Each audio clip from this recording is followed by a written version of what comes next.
talk about absolutely anything in terms of, the future of economy, the potential for fully distributed wealth, how we actually create scenarios where those situations play out, where we're allowing the human future to be an abundant human future that's not controlled by a small group of people but owned by everyone. So I think it's more about what are you interested in learning and how can we work together to just, encourage the growth of knowledge. Welcome to Decentralised, a podcast that speaks with founders, developers, and extraordinary people from a revolutionary space. In this series, we explore blockchain technology, cryptocurrencies, futuristic innovation, and disruptive ideas that are changing the world. My name is Nick Hollins, and I've been traveling all over the place to record interviews, attending Blockchain Economic Forum in Singapore, Token 2049 in Hong Kong, Africa Burn in South Africa, and Blockchain Week NYC.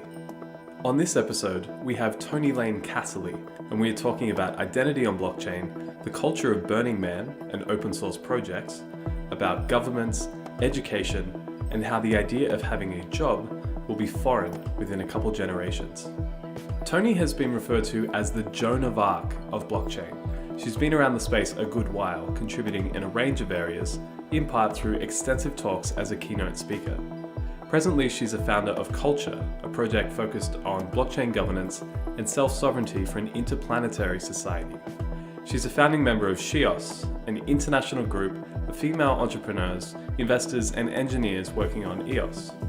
She's also an advisor to a range of projects, including High Vibe Network, Polymath, Anacoin, Factum, Springroll Inc., AidCoin, Proppy Inc., and Ananas Foundation. She was a co-founder of Cointelegraph and BitNation and is part of the blockchain faculty at Singularity University. Our conversation took place on February 5th in a quiet room that we somehow found at Blockchain Economic Forum in Singapore. Toni spoke on panels at the event about the social impact of blockchain.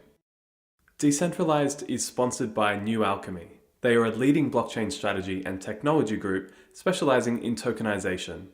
Based in Seattle, New Alchemy provides end-to-end blockchain services, including smart contracts, token game theory, security audits, ICO strategy, marketing advisory, and capital solutions for the world's tokenized future.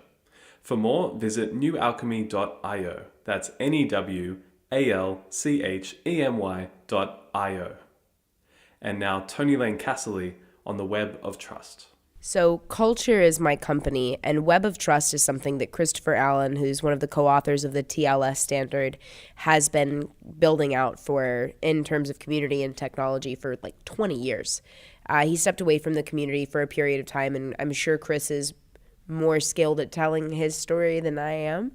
But, he is a true pioneer. He is a pioneer of the internet. He's a pioneer of... he's a pioneer of security standards for our entire planet. And it's just about taking that work and making sure that the next generation of the way we think about our human identity is a fully open source project and is not a model that's based on ownership. So then, why is it so critical that an identity project be an open source collaboration that's shared among people? If the way we think about identity isn't fundamentally open source, then we're only serving to create another generation of slaves when we have the potential to truly liberate individuals who would otherwise not have access to a global distributed set of rights. If we want to change the pains that exist in the world, we have to look at this from a systemic level and shift the incentives there first. We have to shift those incentives, and once we shift those incentives, we'll be able to fundamentally transform the models of ownership for everyone.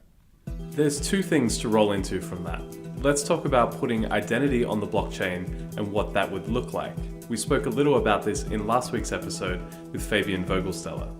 With macro-scale events happening into the future and even now, such as forced migrations of people in response to the impact of climate change, how can blockchain identities be used to offer proof of trust and reputation to a potential host nation? Yeah, so it's the idea that a blockchain is a fully immutable ledger where it's not like you have your computer and you have your information on your computer. It's as though like there's an infinite amount of these databases that exist in the world. Everyone has a copy of the database. It's a public, immutable ledger. And that is so deeply powerful because what that means for the nature of identity is that every person in the world you can either have your identity as your public verified identity. I am this person. You can find me through these. Here's my link to my social accounts. Or you can have your own anonymous identity. But the way in which that identity exists in the world is fundamentally public, right? And with identity, we think about it as a public ledger with a series of verified claims and decentralized identifiers. So depending on how you want to shape your own identity in the world and the collective perception of what that identity is, you have a way to interact with both the entire web of trust as it exists throughout the planet on these series of public ledgers with immutable information. And you also have the ability to choose how you identify yourself in different settings and in different ways. So you have this really dynamic interplay between this fully open source infrastructure, the rights of the individual, and also what is the good of the commons. What would be a scenario that we can use as an example of how a stateless person might affirm who they are in a decentralized way? I've given the stateless example a lot, so I'm gonna flip this one and do something of someone who has a state but a private identity. So let's give a use case from our white paper, which is called Amira. So there's a woman named Amira, and she escaped. She's essentially a Syrian refugee, but she escaped in a different way, right? So she's not just she's not that refugees are random. They're all extremely important, valuable, meaningful, beautiful human lives who should be given the freedom to pursue their ultimate potential in this world. But she in particular is a refugee who escaped from an environment where she was involved with the political regime. So Amira, and this is a totally made up story, by the way. So Amira her husband, Yasid, used to work in the Syrian regime. He actually had a position of political power. And she was a child bride. And so she was essentially enslaved into a marriage and a relationship that was inherently involved with an organization built on principles of violence. So she escapes and she moves and she gets a new name.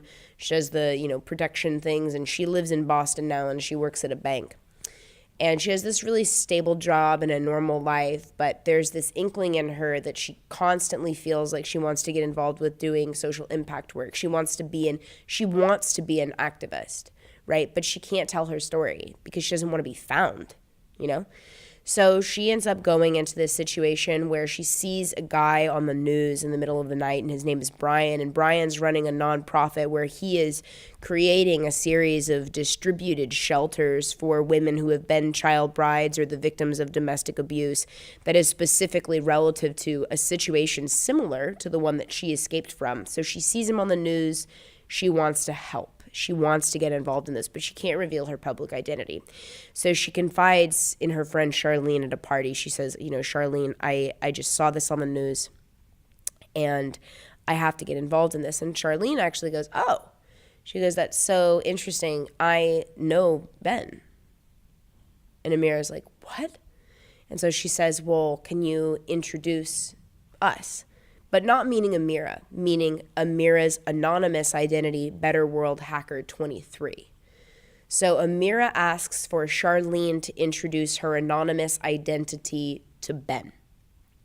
And in doing so, allow Amira and Ben to work together, building this app for women who have been oppressed by a violent masculine force or violent, any form of violence, women who need to escape oppression and need shelter. So Charlene introduces Amira and Ben, and Charlene vets for Amira. So she says to Ben, Amira's a world-class programmer. She's going to be able to build your app for you.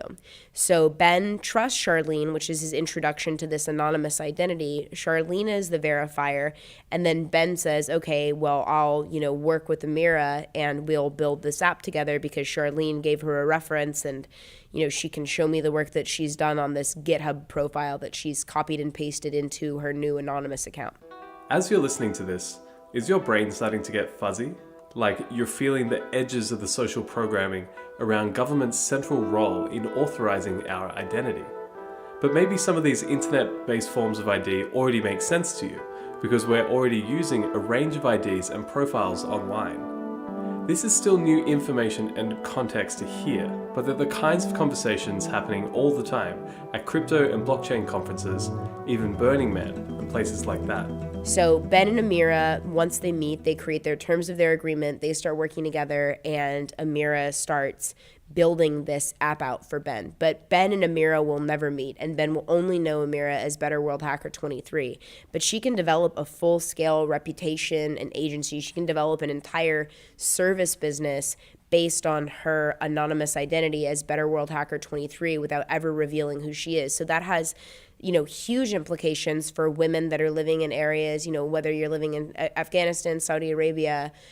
Saudi Arabia just allowed women to drive a car. There's still, I have a friend, Roya Mahboob, who's created this program called the Digital Citizen Fund, where she teaches women there was an article about her in Wired that said, fighting the Taliban using code. So she teaches women how to code. She gives them jobs doing this digitally and allows them to own their own financial freedom by getting paid in Bitcoin. So the political implications of this for people in oppressed populations are enormous, not just from Bitcoin from a currency perspective, but from something like our open source identity standard, which allows you to not only own your public identity in very interesting and unique ways, but also allows you to have a certain layer of protection around the way in which you are seen in the world. So that is, I think, one of the most, that's the use case that we've written about in our white paper. And I think that's powerful and important to understand because, not everyone should be able to own their identity in the way that they choose to own their identity. And for refugees, there are huge implications of saying, I may never have a host nation. I may never have a host nation as a refugee, but you can see who I am. You can see that I'm a good person. You can see that I have skills as a carpenter and that I taught English and that I've completed these jobs for people and that people have said that I am contributing really good work to the world. And you can also see that I had a few relationships that may not have been the best decisions ever, or maybe you can't see that, right? It's different people will implement the open source standard in different ways.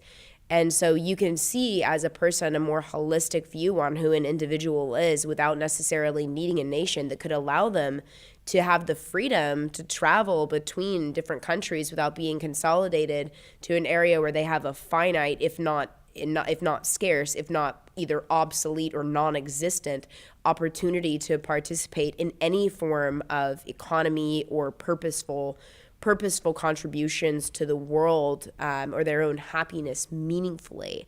So that essentially means we're taking ownership of identity and we're placing that into the hands of the individual while simultaneously deeply placing emphasis and care on the good of the commons.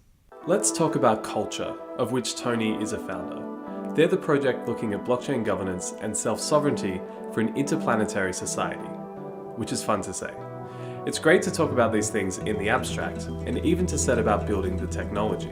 But what kind of timeline for adoption are we looking at? When is it going to start hitting the ground for people actually in need of an alternate form of ID? I think that's really just a matter of acceptance and technology because the problems are so vast. It's not like I can say, hey, everyone, created this cool piece of tech and now all problems of refugees are solved. It doesn't work like that. There are situations where refugees don't have phones or they don't have Wi-Fi because they're being kept from access to Wi-Fi because they don't want an organization that could try to encourage people to be violent to try and recruit them. So the problems are so diverse and they're going to need to be applied in different situations in totally different ways because there's no one size fits all for, in terms of what these answers are. So in terms of acceptance and implementation, different groups of people are going to accept and implement these technologies in totally different ways. And it's just up to me, what my job is to try and make sure that we approach these solutions in a way that is collaborative, in a way that's non-threatening, in a way that is harmonious, and in a way that's actually encouraging the growth of human potential in an exponential fashion. So it's really in so many different instances about going into these areas and getting on the ground and figuring out how do we create real solves for this particular group? And also using this open source standard to empower people around the world to say, this work isn't just me, it's literally all of us. So empowering people around the world to say, let's figure out what these problems are on the ground, and then let's just start empowering more people to go out there and really solve them and help get people what they need. What we're thinking about here is a grand project, a revolutionary force which, once achieved, might be compared to the impact that Bitcoin had on the concept of money. The future is not just in my hands, it's in literally, this is kind of what open source protocol, currency, token-based movements are about. It's the idea that the success of all of this is in all of our hands, and it is all of our responsibility to go out there and make meaningful contributions when we're thinking about this work, because there's no one person who ever solved the problems of the entire planet on their own. And if there was one person that did that, then I'm not certain the human race would exist. I think we'd be extinct as a species, because the way they would solve those problems based on the current state of humanity would probably be drastically violent. And no one wants that. So let's not create that future.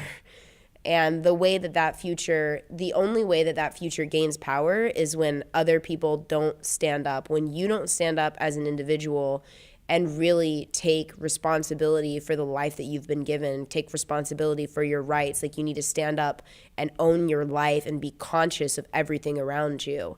And in having that consciousness and finding that place of inner peace, carrying the goodness in you, carrying the light in you around to every person that you meet, and really sharing that in a way that also honors your own needs. And it's going to take all of us. It is going to take all of us to make this change, because this can't happen with just one person.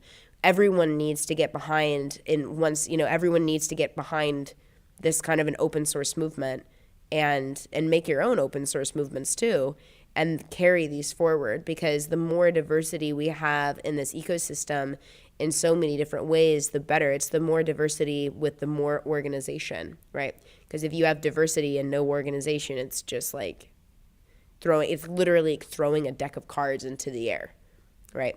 So it's about finding the harmony between these two principles and really empowering every single person on this earth has a responsibility to empower positive change for our human race. Every single one of you has a responsibility to do that, a power to do that, a potential to do that, and hopefully you find your purpose in doing that in the way that best serves your not only your own life, but the lives of the world around you, powerfully and meaningfully.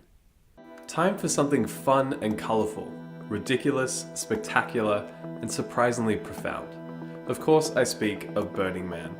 Can Toni share from her own experiences some of the ideas that branch out from the autonomous zone, from the playa and the art projects, from those shared moments among thousands of people standing silently in front of a fire? What of the interplay between the energy and culture of Burning Man with people working on decentralization, blockchain, and cryptocurrencies? So Burning Man as a philosophy, Burning Man as it originated, Burning Man as it exists now, and Burning Man as a transcendent principle that is affecting collective culture in alignment with the movement of decentralized technologies, those are all very different things and very different answers. Burning Man started in the 60s and 70s as a bunch of people going into the middle of the desert, shooting guns in the air and crying for freedom. And then that didn't work so well. And so they said, well, we're going to abide by the rules and regulations of the state of Nevada in establishing our temporary autonomous zone. It was really about autonomy, political autonomy, and sorcery. And then the entire movement became, Burning Man is actually a revival of traditions like the Maya, and cultures that were formerly very spiritual and very indigenous. If you go to Tulum, you will actually see, and Tulum is an area where there is a lot of what people in this area talk about as sacred energy, and there is a lot of spirit in that environment.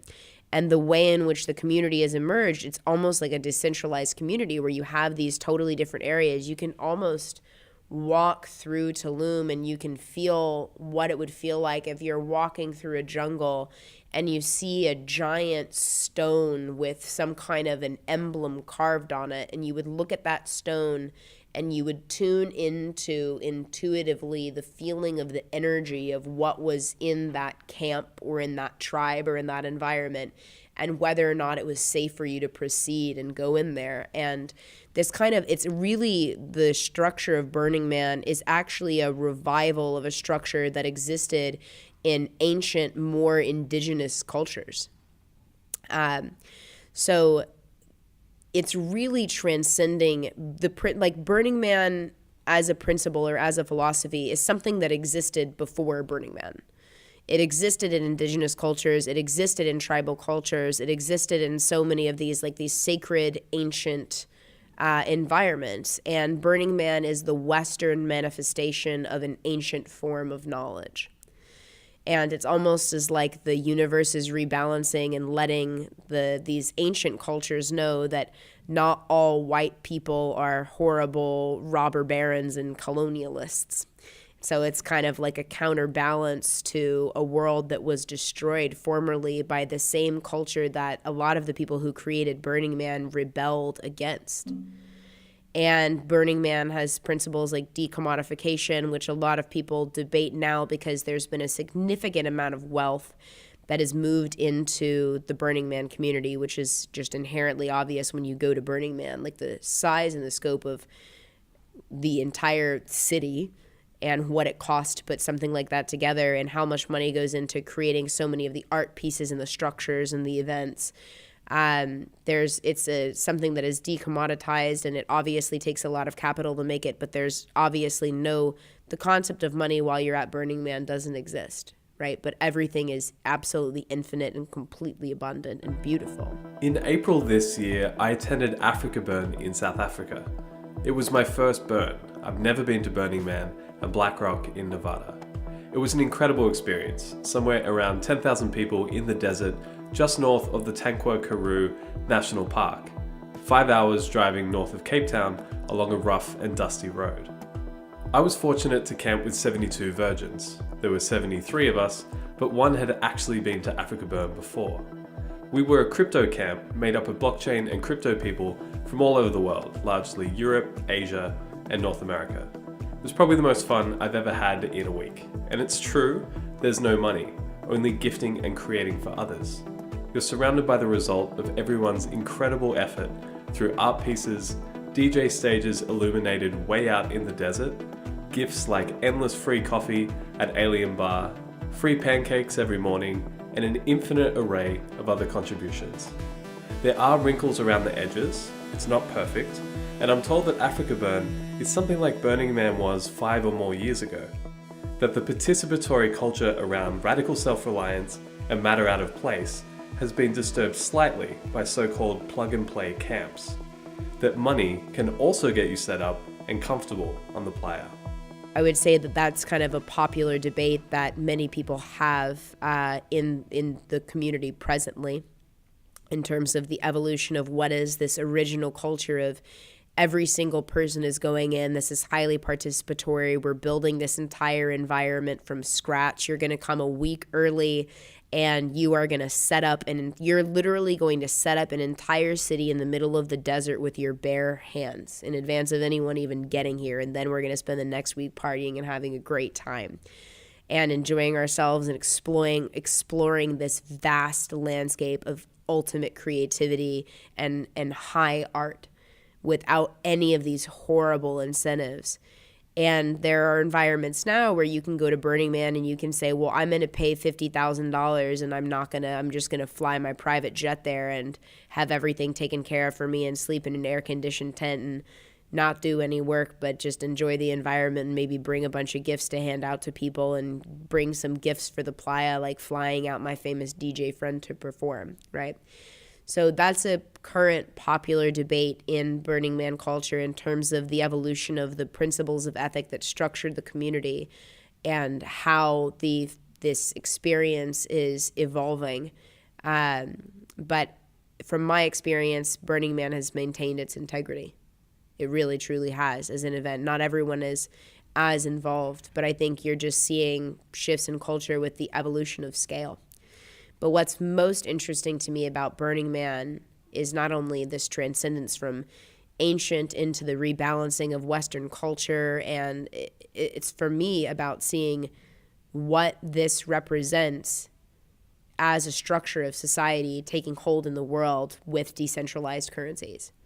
And that is popping up all over the planet with these different communities that are self-organizing and buying massive pieces of property around the world, buying like entire islands, buying huge, buying like something that is essentially the size of like NASA, like a military base size, be actually larger than a military base size piece of property in like the middle of Nevada or somewhere.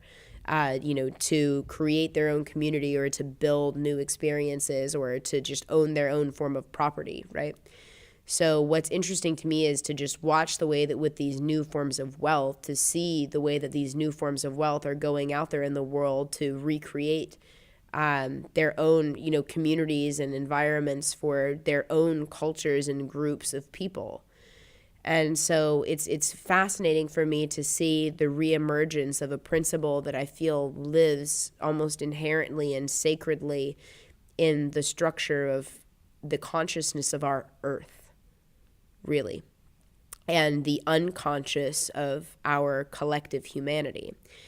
And I think that this is what culture is really about. It's for me about seeing that these environments are being created.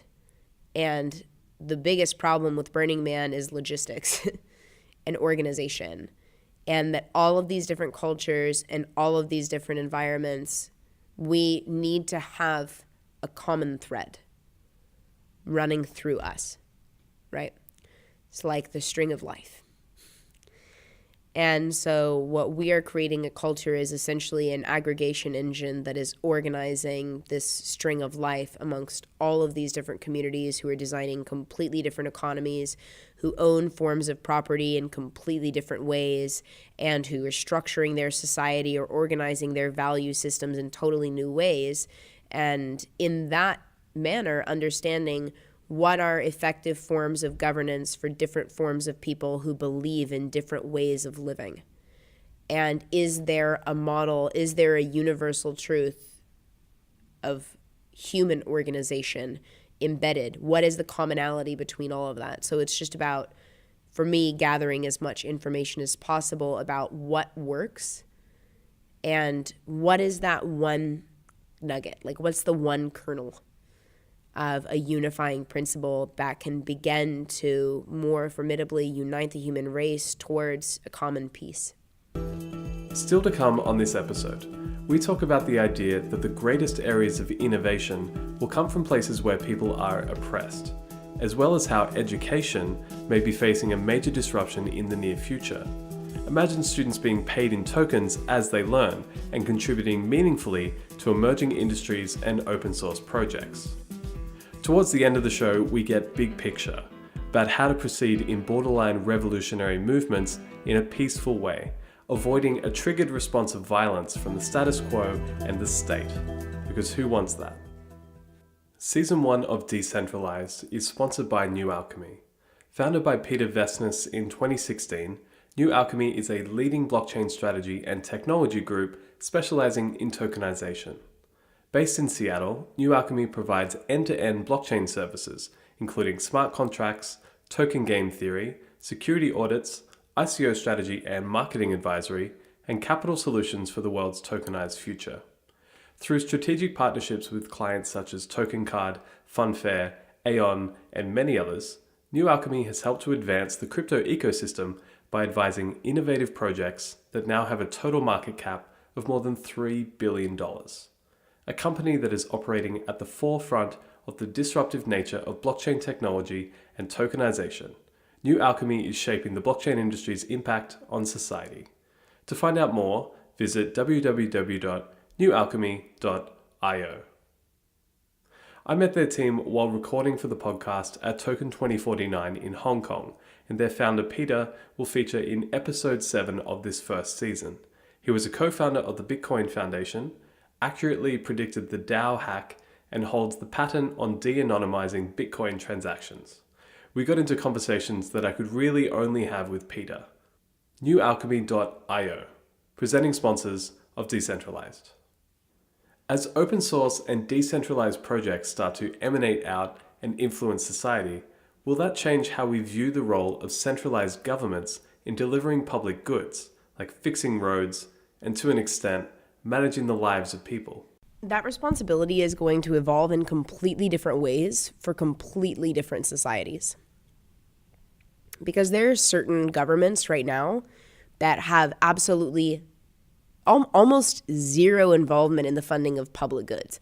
There are some governments that say, oh, we're going to rebuild the roads, but the reason why they need to rebuild the roads every year is because the mafia keeps tearing them up. And so the government just has this racket where they're continually, this junket, whatever you want to call it, where they're continually funding the mafia to destroy the roads so they can take taxpayer money and rebuild them, and that's how they keep peace in their society. Not all governments are like that. That's just one really small example.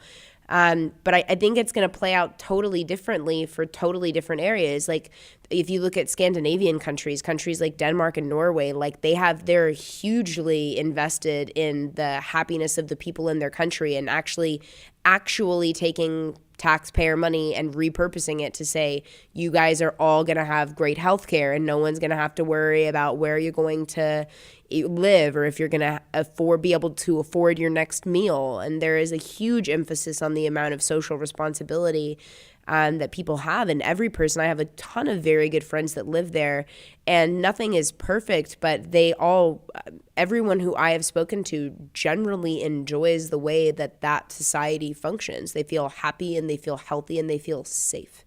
And that's incredibly important. So we're going to see these roles evolve differently because all governments are totally different. But even if you look at Norway and if you look at, the Danish government, they're two totally different. I mean, they're granted, they are very similar, but they're also two totally different, like comparatively to the entire spectrum of the world, like comparing one of those countries to like Zimbabwe or Bangladesh, it's totally different. So they have a degree of similarity, but also they're not the same. The population sizes are different. The environments are different. Similar values, but they're not the same. They're two different places and two different cultures, and they're both inherently unique in the way that they're structured. And I think we'll see countries like this evolve totally differently than we're going to see other countries evolve who have completely different practices in place for the way, like Japan or the Philippines. There's a huge amount of diversity in terms of the way that the human race is aggregated across the planet and the way that many of these nations have thought about management of resources or the provision of public services. So there's not going to be a one-size-fits-all model, and I do believe that a lot of these institutions are going to try and evolve with technology rather than fighting against it. I think we are seeing evidence that institutions are indeed beginning to sway in the direction of blockchain, and simply there's money to be made or saved through efficiency, for one thing. But the city of Zug in Switzerland stands out as an example, where citizens can vote via blockchain with their ID on Uport to have their say on matters such as, quote, fireworks at the annual Lakeside Festival and whether digital IDs should be used to borrow books from the library or pay parking fees. That's Crypto Valley in Switzerland, where the Ethereum Foundation and about 200 blockchain companies are based. The region is an example that vibes with Toni's view on where innovation is really going to come from. For some places, having institutional support that doesn't fear the disruption. I think the areas where we're going to see the greatest level of change, scale, and mass adoption, and really the areas that are going to serve as the test bed for a new generation of creativity, are going to be many areas where people are either oppressed or where the environment is so conducive to innovation that it doesn't feel existential threat from the idea of innovation. And that's actually what we have to cultivate. We have to we need to create environments where we can allow organizations to see that you don't need to be afraid. You don't need to be afraid, and you don't need to live your life constantly debating existential threat in the pursuit of, deterring innovation, because that's not going to solve anyone's problems. So there's not one size fits all. And it'll be interesting to see the way that the global landscape adopts. But I think what we'll really see in many different instances, I believe, is we have the ability to have this complete a biodiversity of different tokens emerging that are handling completely different things in new and novel ways. We can have someone provide universal basic education through prize orientation. So if we all have this massive game that we're playing to solve cancer, and everyone has, like you guys form different teams, and then everyone, plays, it's like the entire planet is playing a game together. And whenever someone wins, everyone gets both the cure for cancer and also gets paid. When we change the model of education toward prize orientation, we're allowing people to have, and that can be funded by private sector companies as well for training programs, but you're allowing people to evolve in a way that we say we're fundamentally reshaping the process of this, and we're changing the incentives. We're actually paying kids to go to school. This example on education is huge. Education is super controversial for a lot of people, either through a lack of funding and resources or disagreements about what should be in the curriculum. But imagine this. Once governments aren't centrally responsible for schools and training our young people, the kids may better realize their potential through the independence to study what they're passionate about, perhaps to get involved with real-world projects right away. The idea that education is an institution funded by, both taxpayer money, or the idea that education is an institution that is a public good provided by a service like a nation state, I think that we're just going to see new business models emerge. And I think those business models will fundamentally reshape the way we think about responsibilities. Because I think many different people are engaged in these processes because they feel they look at the entire population and they say, we have a responsibility here. And when you change the fundamental incentives in the way we think about economy, you're going to change the nature of the way that individuals perceive their relationship to their own responsibility. We've seen this transition similarly with royal families, right? And in some instances, yes and no, right? But that's, we could say similar models for something like problem-solving healthcare or participatory universal basic income. We're looking at a future in which education and the conception of having a job or a traditional career has been massively disrupted. And looking at my work, it looks like it's already happening. I think in the future, our children and our children's children, the idea of a job will be foreign to them. Completely, foreign to them in a way that it's like if you asked your children's children to go to, my children's children, my age group, right? The millennials' children's children to go to a library, they'd be like, why would I go to a library when I have every book in the world online? I could just download the PDF, Mom. Like, what? So I think that we'll see a fundamental shift in the way, there will be very few people that will have to think about having a job. I think many people will just be able to say, I'd like to work on this, or I think this is interesting and I'd like to learn about this. And then you have the ability to freely get involved and associate with, different groups that are solving different problems in meaningful ways, and in that way fulfill a new and unique form of your own human potential. And that shift in incentive structures is going to be so deeply powerful and so deeply positive for the human race at large that I think in any way or shape or form to try and stop people from, increasing this kind of like cross-border liquidity in the knowledge economy. Why would anyone want to do that? Why would anyone want to stop and prevent something that is creating a greater common good for the entire human race? Let's talk about creating a conciliatory shift to adopting decentralized organization structures that doesn't provoke an overwhelming and violent response. When the status quo feels threatened or drops into fear and anger, they're good at inflicting violence. That's the structure of the state, but we don't want that. Just like peaceful movements that have come before us, we want peace, progress, not violence, especially against vulnerable people. How best to realize these changes through a non-violent evolution of society? I think it's about incentivizing the elimination of trauma, incentivizing emotional healing, really, in so many different ways. Because if everything outside you is okay, if everyone in the world has $1 billion and money becomes no longer an object, just like information used to be consolidated, like it was crazy, in the medieval ages to think that everyone would have a book. That was just unheard of. Like, books were reserved for the wealthy and the elite. That information and knowledge was reserved for the elite. And in some ways, that's kind of how money has evolved as a paradigm. But the difference is that even if everyone in the world had money, just like if everyone in the world has information, that doesn't mean that we have peace. And it's because the power dynamics are wrong. And part of that issue is that if we really want to have peace outside of ourselves, we have to first have peace within. And so I look at this as a process of, it's not just radical empathy. It's not radical self-sacrificial empathy. It's radical actionable empathy. It's participatory empathy. I reference a story of a man who converted, I think, 36 members of the KKK by being black and by calling them and engaging with them and essentially saying, why don't you like me? And just continuing to engage with them until he was able to break through. Same narrative for one of the women who left the Westboro Baptist Church, that is a fundamental right-wing group, who essentially they go out and they do these very loud, obnoxious, extremely, extremely, extremely hateful protests, and they make money through lawsuits. They make money by essentially going out and screaming hate speech and then suing people who are reactive with them. And she left the Westboro Baptist Church. She gave a TED Talk on this because of her followers on Twitter.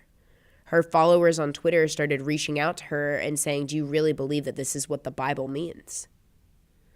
And once they broke through to her, she actually ended up, once she left the Westboro Baptist Church, sleeping on the couch of a female rabbi who she had once called an expletive I'm not going to repeat, but a really bad expletive.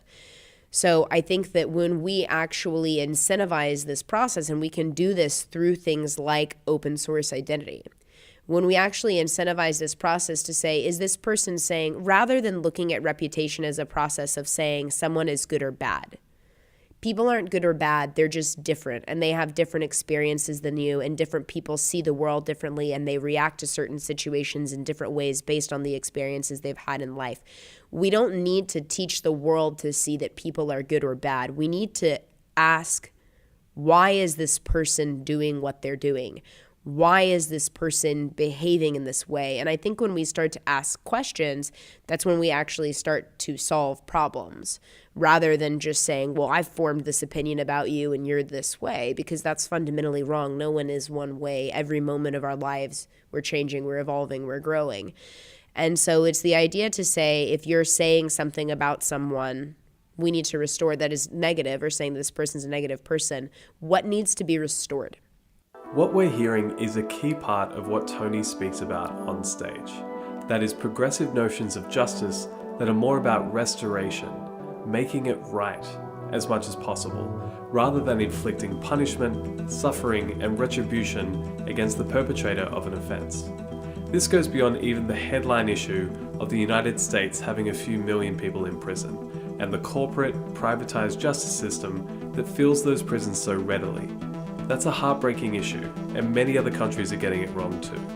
But in addition, these notions of justice go beyond borders and boundaries, into all the ways that people relate and interact with one another, to help to heal each other, to empathize and take care of one another in a form that's perhaps never existed on a large scale.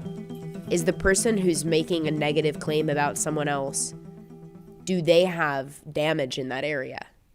Right? Or are they oppressed in this area? Are they expressing their internalized oppression on another person who is expressing their freedoms? Is the issue that there is a cultural disconnect where they don't have empathy for this person because they've been taught that all Muslims are violent, or they've been taught that all women who are comfortable with being nude are sluts? Sorry for the word. I'm not sure if that's an acceptable word or not, but apologize if anyone's offended.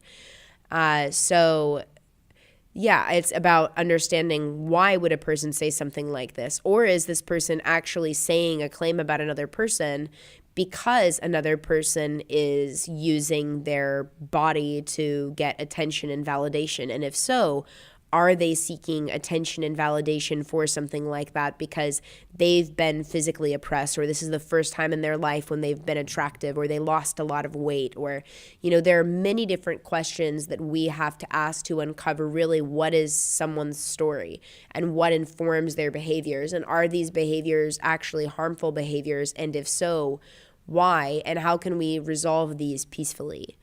So I think it's really about saying that in the same way that we're looking at the good of the commons, we have to understand that the way that we and everyone exist in the world, if something is affecting you or the world around you for a certain reason, that shouldn't be an accusation, or that shouldn't even be a formed opinion about an individual. It should merely be the understanding of an evolving question of who am I and what is the world around me. So that's, I think, phase one, and this is also kind of layer two of what we're, designing at Culture, particularly, is the idea that our identity should be based on a process of continued restoration, and that restoration should be an incentivized collective process of arbitration, because really, if you make a negative claim about someone, that's a dispute. Right? But rather than looking at it as a dispute as though something is a fight, what we need to incentivize is not that people are going to have a dispute, but that we're going, and not even that people are going to solve a dispute, because sometimes you can solve a dispute and one party loses. Sometimes dispute resolution, I've seen disputes resolution as a zero-sum game, essentially, where maybe some of the money stuff gets worked out or some of the tangible material things get worked out, but people don't leave that situation solved. They don't leave. I've seen a lot of people leave disputes, and I'm like, you have absolutely no resolve from that dispute. You might have gotten some stuff, but there's no resolve in that situation. And so I think we really have to transform the way we think about that, as instead of reaching a point of resolution, we have to reach a point of restoration, where everyone in the situation has won, and everyone has learned, and everyone feels safer and healthier and more secure. And that we actually create a world where no one has to lose. We just have to care more about ourselves and about each other. Thanks to Toni Lane Casserly. You can find her at Toni Lane C on Twitter, at highvibe.network, and Culture via CULTU.RE. This was the second of 10 episodes in Season 1. Next week, we'll feature Richard Titus from ARC Fund and ARC Advisors. He was the director of the documentary Who Killed the Electric Car? And on the show, we talk about how he originally got into Bitcoin, his views on ICOs, new modes of raising capital and investing, and some fun conversations around Elon Musk, Tesla, SpaceX, and The Boring Company. Thanks again to our sponsors New Alchemy, a leading blockchain strategy and technology group contributing to the world's tokenized future. Visit newalchemy.io. That's NEWALCHEMY.io.